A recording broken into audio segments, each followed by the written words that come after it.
Audio Jungle.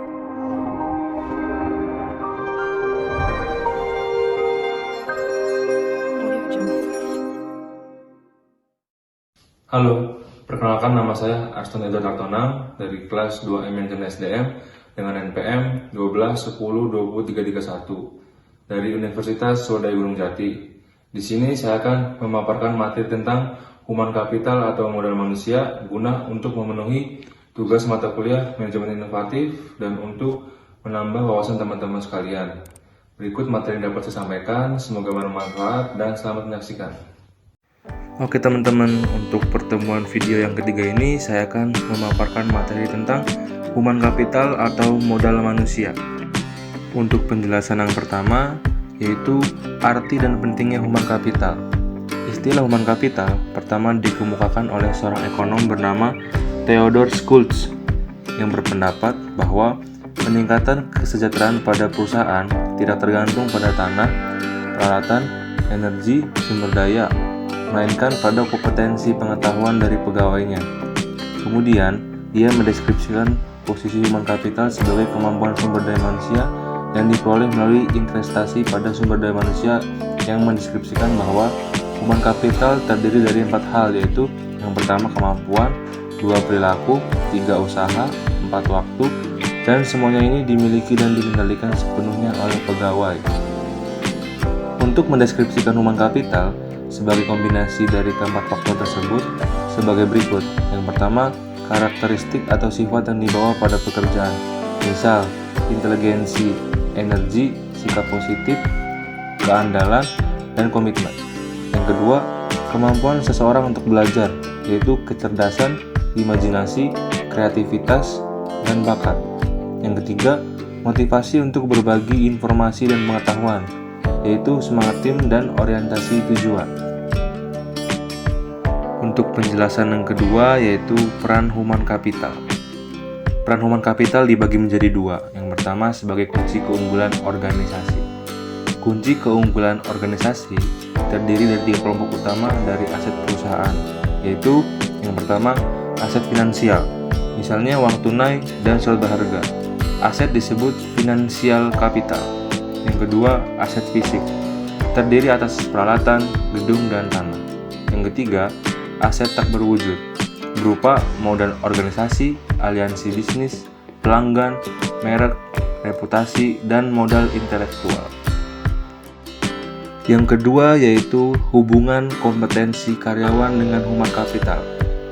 Dalam meningkatkan kompetensi karyawan, tantangan utama yang harus diperhatikan yaitu kompetensi harus sesuai dengan strategi bisnis dan kompetensi perlu diciptakan melalui lebih dari satu mekanisme. 5 cara untuk meningkatkan kompetensi karyawan yaitu 5B. Yang pertama, buy atau membeli, mengganti SDM yang lama dengan yang baru dan memiliki kualitas yang lebih baik.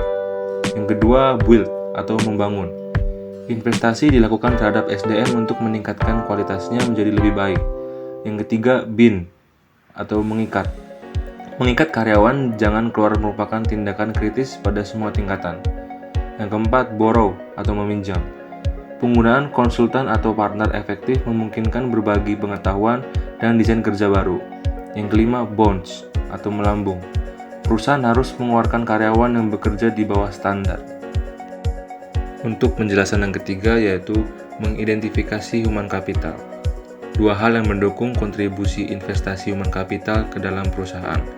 Pertama, karyawan dengan human capital tinggi lebih mungkin memberi layanan konsisten dan kualitas tinggi, sehingga perusahaan tempat mereka bekerja dapat mempertahankan pelanggan atau menarik pelanggan baru.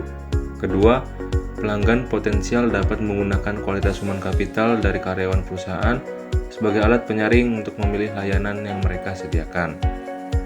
Untuk keberhasilan perusahaan, proses, atau bisnis, apapun tergantung pada 3 keterampilan, yaitu yang pertama, commodity skill.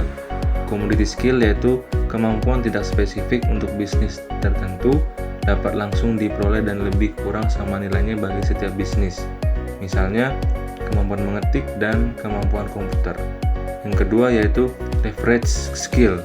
Leverage skill yaitu pengetahuan yang meskipun tidak spesifik untuk perusahaan industri tetap relatif lebih berharga bagi perusahaan tertentu. daripada perusahaan lain. Misalnya, programmer di bank berbeda nilainya dengan programmer di perusahaan komputer. Yang ketiga yaitu proprietary skill. Proprietary skill yaitu pengetahuan spesifik bagi perusahaan, misalnya hak paten dan merek. Untuk penjelasan yang keempat yaitu tingkat kompetensi dalam sistem pengukuran human capital. Yang pertama, activity level, yaitu pengukuran aktivitas rutin SDM seperti rekrutmen, pemberhentian, promosi, dan lain-lain untuk syarat laporan internal.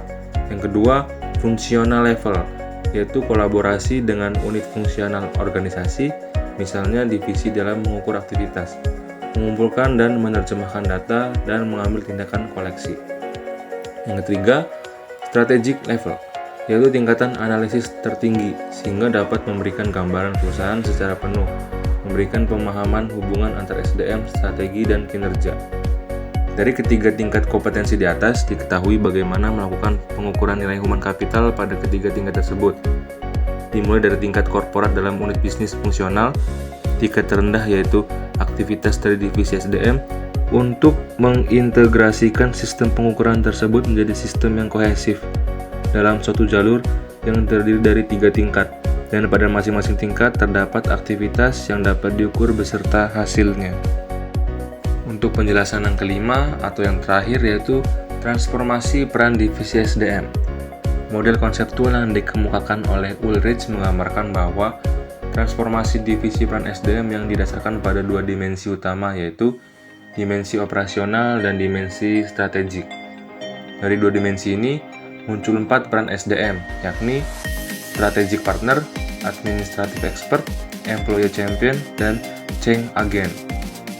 Yang pertama yaitu strategic partner, yaitu departemen SDM harus mampu menjadi partner bagi manajer lini dan manajemen lainnya dalam mengeksekusi strategi dan membantu merealisasikan perencanaan. Yang kedua, administrative expert, membantu tercapainya efisiensi administratif dan memastikan bahwa cost dapat dikurangi dan kualitas tetap terjaga secara kontinu.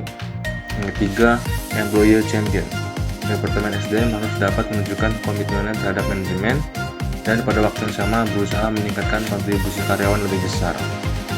Yang keempat, change agent, departemen SDM harus dapat menjadi agen perubahan yang kontinu, membantu proses-proses dan kultur secara bersama, meningkatkan kapasitas organisasi untuk lebih baik. Oke teman-teman, cukup sekian materi yang dapat saya sampaikan yang bertemakan human capital atau modal manusia. Semoga materi yang saya sampaikan tadi dapat bermanfaat untuk teman-teman semua. Apabila ada kekurangan atau kesalahan mohon dimaafkan dan dimaklumi. Kurang lebihnya mohon maaf. See you on the next video.